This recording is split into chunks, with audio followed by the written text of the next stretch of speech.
गुढीपाडव्याला नवीन गाडी खरेदी करायची आहे का? मग थांबा. वाहन खरेदीचा हा मुहूर्त तुमच्यासाठी अधिक शुभ ठरू शकतो. नवीन वाहन खरेदीपूर्वी शुभ मुहूर्त, नक्षत्र आणि तिथी चला जाणून घेऊया. सोबतच ज्योतिषीय नियमही बघूया, जेणेकरून तुम्हाला वाहन सौख्य मिळेल. नवीन वाहन खरेदी करणं हे प्रत्येकासाठी आनंदाचं आणि स्वप्नपूर्तीचा क्षण असतो.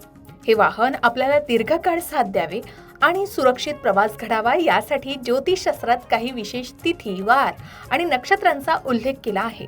येत्या गुढीपाडव्याच्या शुभ मुहूर्तावर तुम्ही गाडी खरेदीचा विचार करत असाल तर त्यापूर्वी ही माहिती ऐका.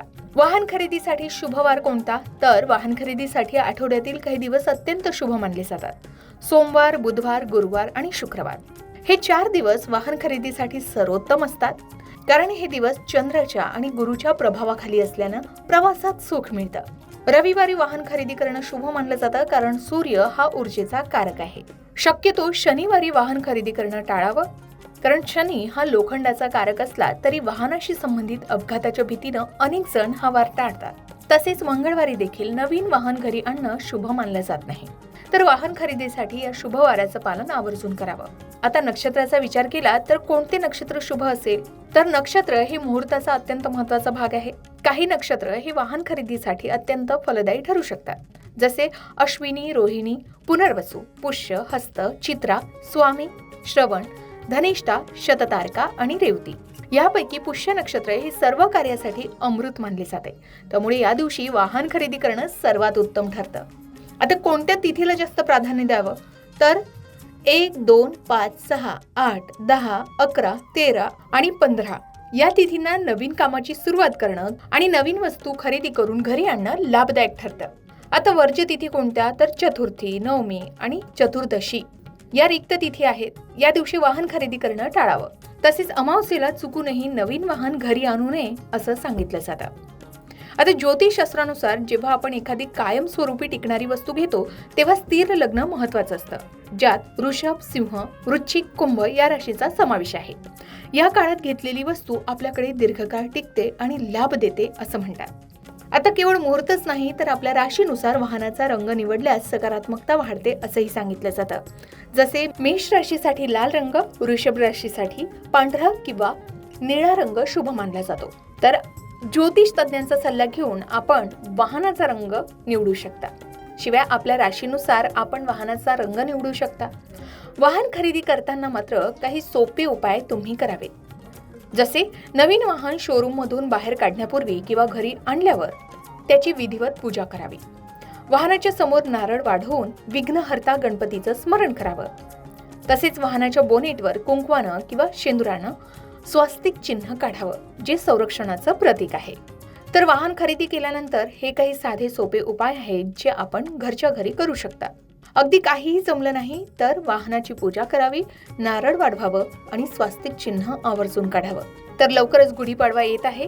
या योगावर वाहन खरेदी करू शकता. या दिवशी गुरुवार आहे आणि 3.5 मुहूर्तांपैकी एक असलेला हा मुहूर्त आहे. याशिवाय पुढच्या महिन्यात 19 एप्रिलला अक्षय तृतीया आहे. हा दिवस सुद्धा वाहन खरेदीसाठी अत्यंत लाभदायक मानला जातोय. तर आपापल्या सोयीनुसार आणि आपल्या आवडीनुसार आपण वाहन खरेदी करू शकता. तर या वाहन खरेदीचे हे मुहूर्त तुमच्यासाठी अधिक लाभदायक ठरू शकतात. यासाठी तुम्ही तज्ञांचा सल्लाही घेऊ शकता. मग तुम्ही सुद्धा गुढीपाडव्याच्या निमित्तानं आणि अक्षय तृतीयेच्या निमित्तानं वाहन खरेदीचा विचार करताय का? कमेंट करून नक्की सांगा. त्याचबरोबर गुढीपाडव्याच्या दिवशी खरेदी केलेली कोणतीही वस्तू घरात आणताना दारातच त्याला हळद, कुंकू आणि अक्षता लावून देवाचं नामस्मरण करून घरात आणावी. यामुळे त्या वस्तूमध्ये शुभ ऊर्जा राहते असं म्हणतात. गुढीपाडव्याला आपण सोनं, चांदी खरेदी करू शकता, जे लक्ष्मी प्राप्तीचं प्रतीक मानलं जातं. नवीन भांडे खरेदी करू शकता, जे समृद्धी आणि घरातील भरभराट दर्शवतात. झाडे किंवा तुळशीचं रोप सुद्धा या दिवशी आपण खरेदी करू शकता. यामुळे घरात सकारात्मक ऊर्जा वाढते. यासोबतच इलेक्ट्रॉनिक वस्तूंची खरेदीही तुम्ही या शुभ मुहूर्तात करू शकता, जे प्रगतीचे संकेत मानले जातात. मात्र घर खरेदी करताना चंद्र, गुरु आणि शुक्र हे ग्रह अनुकूल असणं शुभ मानलं जातं. यासाठी तज्ञांचा सल्ला घ्यावा. शुभ मुहूर्त पाहूनच घराची बुकिंग किंवा रजिस्ट्रेशन करणंही उत्तम मानलं गेलंय. आधी सांगितल्याप्रमाणे गुरुवार, शुक्रवार किंवा सोमवार या दिवशी घराशी संबंधित व्यवहार करणं शुभ मानलं जातं. जर तुम्हीही गुढीपाडव्याच्या निमित्तानं घर खरेदी, वाहन खरेदी आणि काही इतर वस्तूंची खरेदी करण्याचा विचार करत असाल तर तुम्हाला योग्य माहिती मिळाली असेल अशी खात्री आहे. याही व्यतिरिक्त तुम्ही तज्ञांच्या सल्ल्यानुसार आपण हे निर्णय घेऊ शकता. मग यंदा गुढीपाडव्याच्या निमित्तानं तुम्ही कोणत्या वस्तूची खरेदी करणार आहात? कमेंट करून नक्की सांगा. अशाच प्रकारच्या माहितीपूर्ण व्हिडिओसाठी लोकमत भक्ती चॅनलला नक्की सबस्क्राईब करा आणि बेल आयकॉनला क्लिक करा, म्हणजे आमच्या नवनवीन व्हिडिओचं नोटिफिकेशन तुम्हाला मिळत राहील. तसेच योग्य आध्यात्मिक मार्गदर्शनासाठी लोकमत भक्तीच्या फेसबुक पेज आणि इन्स्टा पेजला लाईक आणि फॉलो करायला विसरू नका.